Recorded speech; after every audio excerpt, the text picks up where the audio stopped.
Welcome to the Mike Valura pregame Coaches Show. Coach, last week you prepared all week long. Mm-hmm. You get right up to game time and they call it for lightning. Yeah, it was very disappointing. I mean, our kids were disappointed, coaches, everybody, but, you know, it was really kind of Pine Bluff's call. Coach Bolding, after the first delay and then the second delay, was like, Coach, I don't want to stay here all night. We got a 3-hour bus ride back home. I don't want to get home at 4:35 in the morning. So, I just, Coach, it's whatever you want to do. You just give us a time. And he said 8:30. And so 8:30, or really it was about 8:20, and we got lightning again. So it was going to be at least another 30 minutes. So at that point, they said, we're heading home. So, Look, it kind of looked good in pregame. We kept feeling like, we're going to be able to have a football game.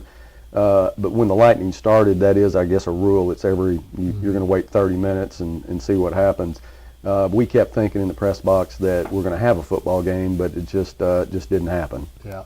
The rule's very simple. If there's a lightning strike within 8 miles, every time it happens, you have to wait 30 minutes. So it kept happening. And, I looked at it. We probably could have got started 9:15, 9:20 maybe, somewhere right in there. You had a couple other local games around, and I think that's what they did, started at around 9:30. This not being a conference game, I guess that had a little bit into play as far as not going ahead and continuing on with it. But it is a game that is canceled. They're not going to make that up. What does that do when you prepare all week long for a team, and that would have been a good football game? Oh, it would have been a great game. It would have really given us a good indication of where we were going into the conference. But, it's one of those, like I told our kids, there's nothing we can do about it. I mean, it's out of our hands totally. We take it as a bye week. It gives us a chance to get the guys that were banged up a little bit, a little healthier than what they were. But, everybody wants to play. I mean, football, you only get 10 for sure. It's not like a baseball season or something where you play 25, 30 games. So, it's disappointing. You work all year to play those games and you don't get to play, but it's out of your control. And I guess that's the way to approach it too, Coach. It's a bye week. That's the positive. No injuries. You give another week to heal up and prepare for your tonight's game. The negative part of it, does it get you out of the flow of actually playing? I mean, you got to get back to a football game tonight. Yeah, I mean, I guess being here, it's a little different in Arkansas because, once you start, you play 10 straight weeks. And coming from Georgia, we had a bye week. So I always looked forward to them. You knew they were coming. Right. So you approached it a little different. Whereas this, you practiced just like you're going to play a game and you didn't play. But, I don't know. We'll see tonight if it affected us. I hope not. I hope our kids are a little hungry because they didn't get to play and they're ready to go. Well, Coach, tonight you open your 7A Central Conference with the Bryant Hornets. They're 2-1 right now. They beat Benton in the opener 10-7. They lose to Fayetteville 43-10. Then they had a game last week where they played Lake Hamilton down 21-0 at halftime, and they come back and win that football game. Yeah, they're a very good football team. I mean, the Fayetteville score is a little misleading. It's very close, 14-7 at half, I think, and then they have a snap over their punter's head, score, a block punt, a score. So, it kind of got out of hand because of their mistakes. But they're a good football team, and we're going to have to play one of our best football games to have a chance to win. Well, on paper, you look at it and you think this is sort of a mismatch, with Northside being as strong as they are going into playing a Bryant team that's actually a rebuilding year. They have a new coach, Buck James, who has a pretty good history. I think he coached at Camden Fairview. That's or he did for like 8 years. He's coming from Little Rock Christian, but when he was at Camden Fairview, he had 8 years there, I think 7 conference titles and a state title. So when you look at this game tonight and you think, well, Northside is a better football team on paper, and I know you're saying not so fast.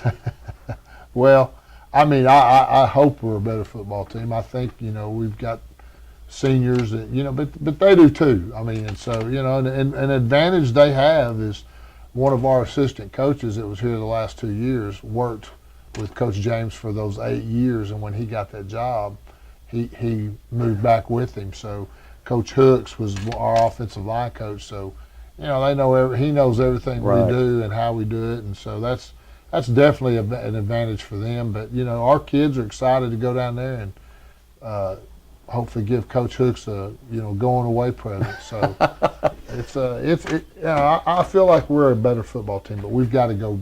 We've got to go play. We've got to do that. And I know you have to get the kids in that mindset, especially coming off a week that you didn't play. Get back in that football groove. Don't take this team lightly because, like you're saying, they are a good football team and they're going to be well coached. But it would be a nice victory starting off the conference, with 1-0, and also giving Coach Hooks a little dose of Northside football. Yeah, I mean it's a big game. I mean this is. The first three, every game's important. The first three are important, but they don't count. Right. This you want to get to the playoffs. This is the beginning of that road, and to come out of it 1-0 after your first game and put yourself in that position to be where you need to be is good. You lose, you're behind the 8 ball. You're fighting the rest of the time to try to get ahead of it. So it's a big game for us, and it's our first one on the road. It's a pretty good trip. So, hopefully our kids handle all that well and we get down there and we take care of our business. Well, that's a good point, too. It is on the road. It's not like going to Van Buren to play. I mean, you're in Bryant, Arkansas. It's a good trip. You got to get the kids in that mindset as far as the travel goes and the pregame meals. There's a lot of things that come into play that get you out of your normal routine, and then you're playing a team that we don't have much of a history with. But they are a good football team, and they do have 2 wins. The thing about the last win is that they were down 21-0, and they didn't give up either. They came back the second half and found a way to put 24 points on the board and keep them at 0. Yeah, well, if we get ahead 21-0, I hope we can not give up 24 points. But no, I've talked to Coach Hooks several times, the last week, and talked about how excited they are about how hard their kids are working and how they've bought into what they're doing. So.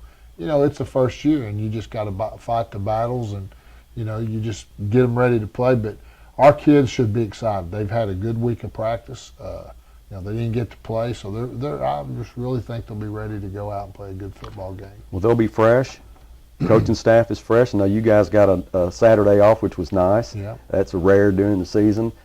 This team, Bryant, is a team that is going to do they're going to pass half the time. So there is a lot of attention to our secondary this week. Yeah, at least half the time. They at one game, I think it may have been Benton.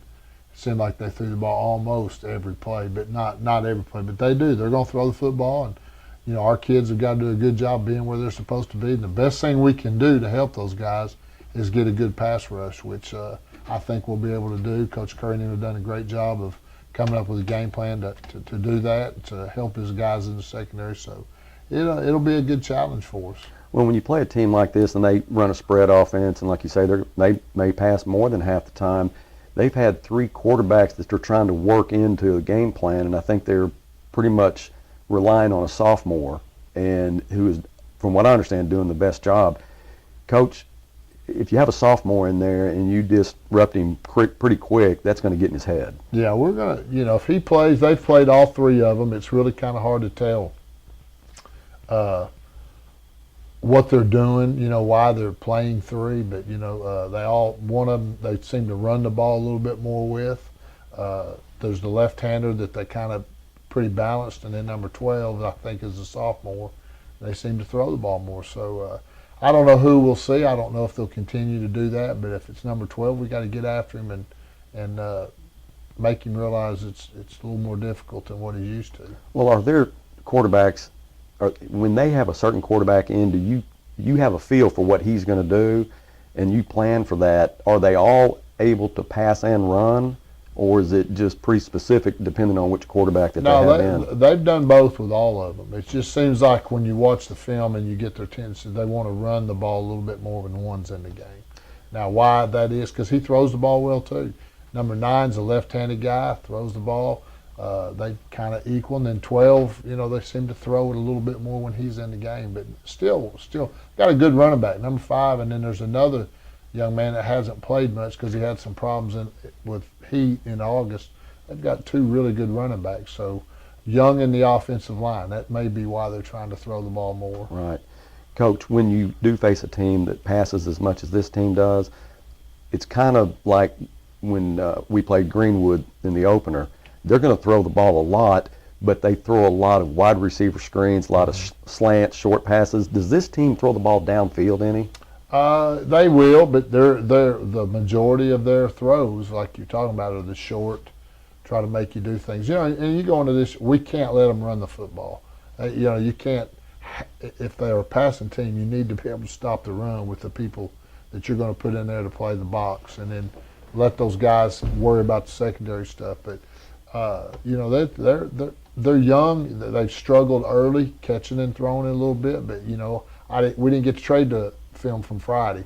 They wouldn't swap with us, so we really couldn't see it. So you know, they may have gotten better throwing. We don't know. We'll just have to wait and see Friday. But we've got to do it.